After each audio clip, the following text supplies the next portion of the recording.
Hello అండి. Welcome to my channel. ఈరోజు మనం ఇడ్లీ పిండితో పునుగులు ఎలా తయారు చేసుకోవాలో చూద్దాం. ఒక బౌల్‌లో 1 కప్ ఇడ్లీ పిండి యాడ్ చేసుకున్నాను. అందులో సన్నగా తరిగిన ఆనియన్ ముక్కలు, పచ్చిమిర్చి ముక్కలు యాడ్ చేసుకోవాలి. క్యారెట్ తురుముకోవాలండి. తురిమిన క్యారెట్ యాడ్ చేసుకోవాల్సి ఉంటుంది. తర్వాత కొత్తిమీర యాడ్ చేస్తున్నాను.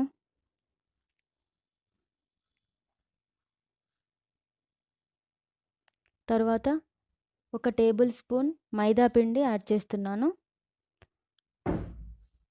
2 టేబుల్ స్పూన్ శనగపిండి యాడ్ చేసుకోవాల్సి ఉంటుంది.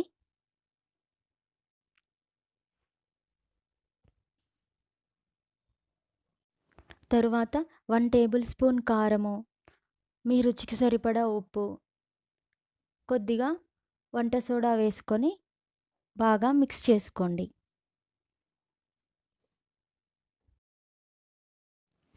ఇందులో వాటర్ ఏమీ యాడ్ చేయాల్సిన అవసరం లేదండి. అన్నీ మిక్స్ అయ్యేలాగా బాగా కలపండి. ఇడ్లీ పిండి పుల్లగా ఉంటే పునుగులు చాలా టేస్టీగా ఉంటాయండి. స్టవ్ మీద కడాయి పెట్టి నూనె పోసి నూనె బాగా వేడవనివ్వాలి.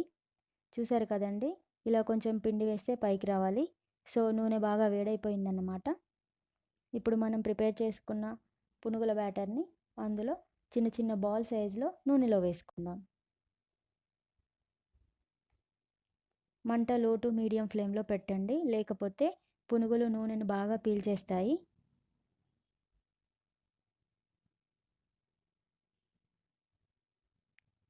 ఎప్పుడైనా ఇంట్లో కొద్దిగా ఇడ్లీ పిండి ఇలా మిగిలిపోతే సాయంత్రం స్నాక్గా పునుగులు చేసుకుంటే చాలా బాగుంటుంది. ఇడ్లీ పిండి పుల్లగా అయినప్పుడు కూడా ఇలా చేసుకోవచ్చండి. పుల్లగా అయితే పునుగులు చాలా టేస్టీగా ఉంటాయి. ఒక్కొక్కటిగా ఇలా వేసుకోవాలి.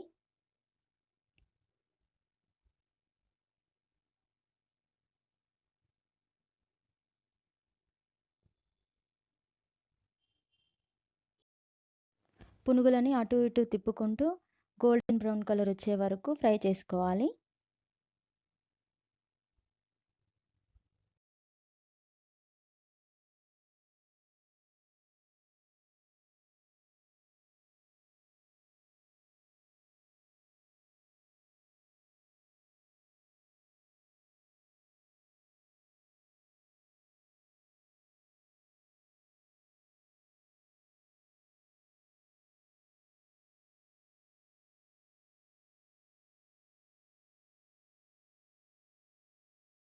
చూసారు కదండి, మన ఇడ్లీ పిండితో పునుగులు రెడీ అయిపోయాయి.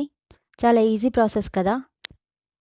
ఈసారి మీ ఇంట్లో ఇడ్లీ పిండి మిగిలితే ఇలా పునుగులు ట్రై చేయండి. ట్రై చేస్తారు కదూ.